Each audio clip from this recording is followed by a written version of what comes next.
Elə insanlar var ki, hər gün həyatını riskə atır, hər gün bir risk edir. Biz də bu sabah riskdən danışacağıq. Ümumiyyətlə, risk edəndə nəyi itirirsiniz sualı ilə sizə müraciət etmişik. Cavablarınızı yaza bilərsiniz və biznes mövzusunda da hər hansı bir sualınız varsa ünvanlayın. Çünki bu sahədə bir mütəxəssis qonağımız var.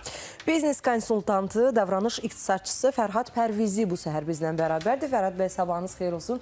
Xoş gəlmişsiniz efirimizə. Sabahınız xeyir. Biz riskdən danışırıq bugün. Risk eləyəndə insanlar düşünür ki, kimsə vaxtı ikən risk eləyib uğura imza atıb. Mən də risk eləsəm, haradasa belə loru dilləsə, cahil cəsarətimlə də risk eləsəm, mən uğur qazanacam. Ümumiyyətlə, risk etmək nəyə səbəb ola bilər? Risk etməliyikmi sualı yaranır? Bu çox yaxşı sualdır öz-özlüyündə. Davranış iqtisadiyyatı elm olaraq daha ən-cavandır iqtisadi məktəblər arasında və klassik iqtisadiyyat məktəbini psixologiya ilə birləşdirib yeni bir istiqamət formalaşıbdır. İzah eləyim niyə görə bunu anlamaq vacibdir. Çünki indənə kimi klassik iqtisadi məktəblər düşünürlər ki, insan rasionaldır və həmişə ən optimum, ən yaxşı nəticəni almaq üçün hərəkət edir. Lakin biz insanı anladıqca, insan psixologiyasına bələd olduqca anlayırıq ki, insan əslində çox da rasional insan deyil. Çoxlu emosiyalar üzərində hərəkət edə bilir. Və hərdən bu emosiyalar onu axmaqlıq etməyə də gətirib çıxarır. Çünki emosiyalar və hisslər 75% halda yanlışdır, yanlış yönəldir. Bəli. Statistika bunu göstərir bizə. Bəli, və risk etməyə gələndə risk etmək çox vacibdir, innovasiya üçün vacibdir, yeni kəşflər üçün vacibdir. Amma insanlar, davranış iqtisadiyyatı bunu gətirdi, göstərdi ki, insanlar itirməkdən daha çox qorxur, nəinki qazanmaqdan.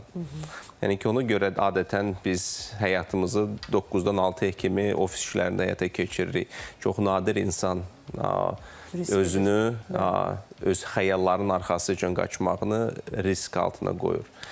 Yeganə bu riski biz harada görürük, bəlkə hamı lotereyada oynayır. Amma orada risklər öz-özlüyündə balaca görsənir. Çünki mən 1-2 manat verirəm, lotereya bileti alıram, amma uduz çox böyükdür də.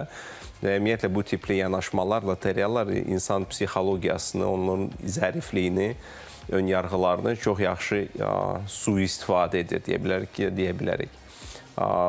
Bütün reklam çarxları onun üzərində qurulub ki, sənin zəifliyin üzərində şuuraltıya təsir olub. Həmçinin bizdə də bir çox ön yarğılar var, sözsüz ki, hansılar ki, bunlara təsir edir. Əslində 1-2 manat deyirik də, Fərviz bəy. Hər dəfə o 1-2 manatı vermək və hər dəfə ümid edirsən ki, qazanacaqsan, itirdiyinin bəlkə də fərqində olmursan. Çünki o manatlar da toplanıb, nəticə etibarilə böyük bir məbləğ edir də.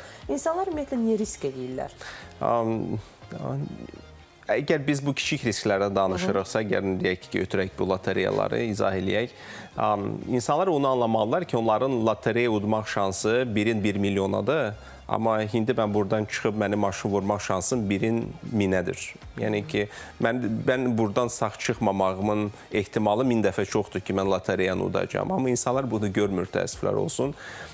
Çünki FOMO deyilən bir şey var, fear of missing out. Yəni ki, nəyisə itirmək qorxusu. Hamı qazanır, birdən mən də qazanaram. O qorxu var ki, hamıda nəsə alınır, hamı necəsə sosial mediada qəşəng şəkillər görür, kimsə gedib Forex-də oynayıbdır, Bitcoin alıbdır 10 il bundan əvvəl, indi Lamborghini sürür. Bütün bunları görərək 2 dənə fundamental problem yaşanır burada. Birincisi, iqtisadiyyatda biz bunu overconfidence bias deyirik. Yəni, həddindən artıq özünə ümidlülük ön yarğısı, bias ön yarğı kimi tərcümə etmək olar ki, hamı da alınmır, məndə alınacaqdır. Hamı düşünür lotereya alan ki, hamı da alınmır, amma məndə alınacaqdır. Bu 1 milyondan bir dənə şans mənə düşəcəkdir, başqasına düşməyəcəkdir. Bu bir. İkincisi də belə bir risk managementdə belə bir yanaşma var, qara ququşu deyirik buna. Ququşu deyil, ququşudur. Çaykovski balet o ququşudur. Qara ququşuna biz nə deyirik? Belə hadisələr var ki, onların ehtimalı çox azdır. Lakin baş verəndə böyük bir nəticə verir. Bu qara ququşları pozitiv və negativ olur. Misal üçün, iqtisadiyyatda 2008-ci ilin böhranı qara ququş adlanırdı. Onun ehtimalı çox az idi ki, Amerikanın bütün ipoteka fondu çökəcəkdir. Amma bu baş verdi və bütün dünya iqtisadiyyatına pis təsir elədi.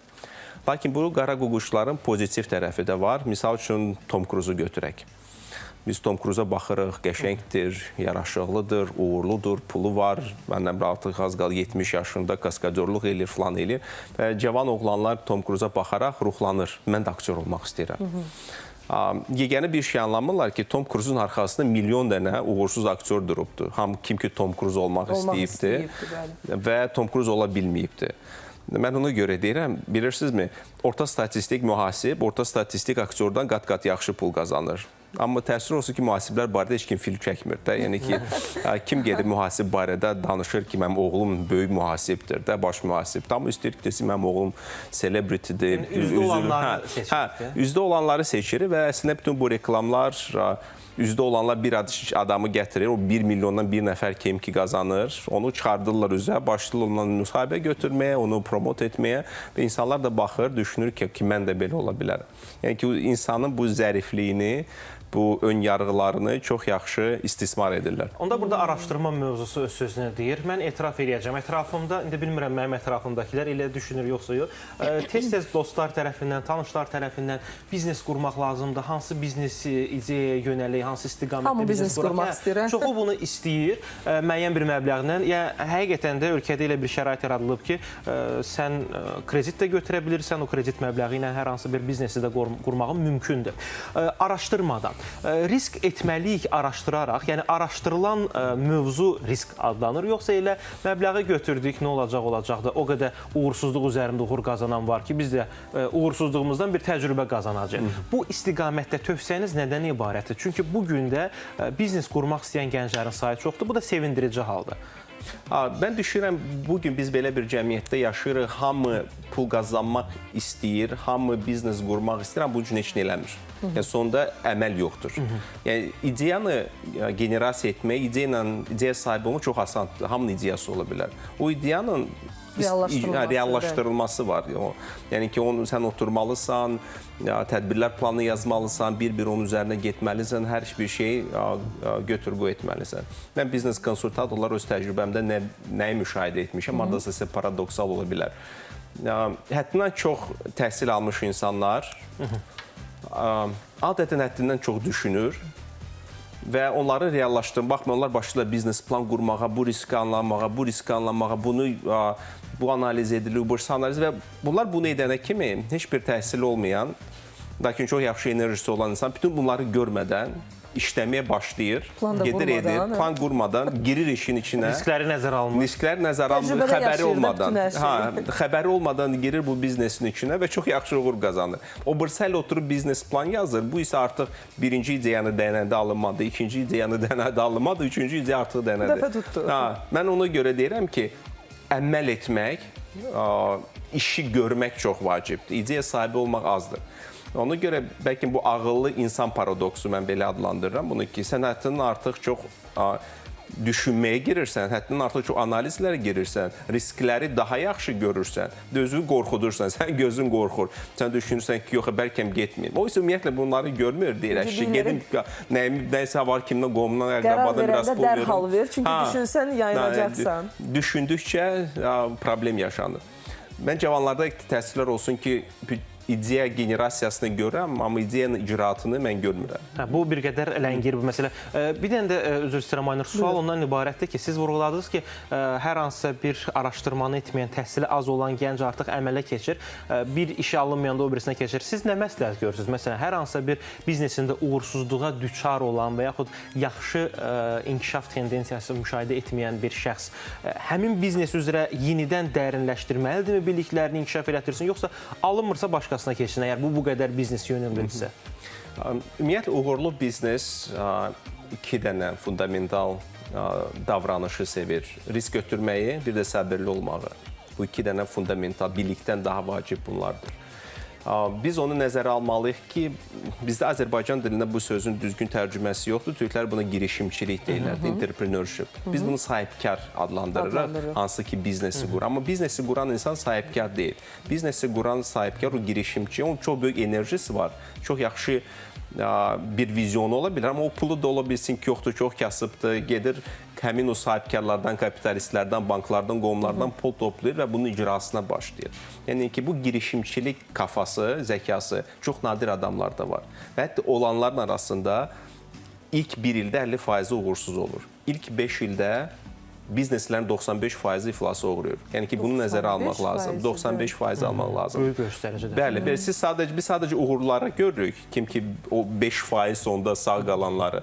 Və onlar bizi ruhlandırır. Amma onlar çox vacibdir. Məhz bu 5% sonda böyük bir inqilablar eləyir. Amazonlar eləyir, Google'lar eləyir, Facebook'lar eləyir, Meta'lar. O 5%. Deyirsiniz ki, 5 il gəlirsiz, ziyanla çalışmaq növbəti uğurun təminatıdır. Bu həmişə belə ola bilərmi? Xeyr, mən əslində deyirəm ki, ilk 5 ildə biznesli, yeni yaranmış bizneslər 95% iflasa uğrayır. Yəni mən demişəm, o müddəti səbr eləsin ki, sonrası düzələcək. Amma düzəlməsi Yox, burada ikinci böyük problemlə rastlaşırıq. Sunk cost fallacy'dir. Biz bunu iqtisadiyyatda deyirik. Batmış xərclər xətası deyirik. İnsan bir biznesinə pul yatırır, görür ki, uğurlu deyil. Amma ona ki, pul yatırıbdır, çalışır, daim yenə də ona pul yatırsın ki, bəlkə nəsə alınar.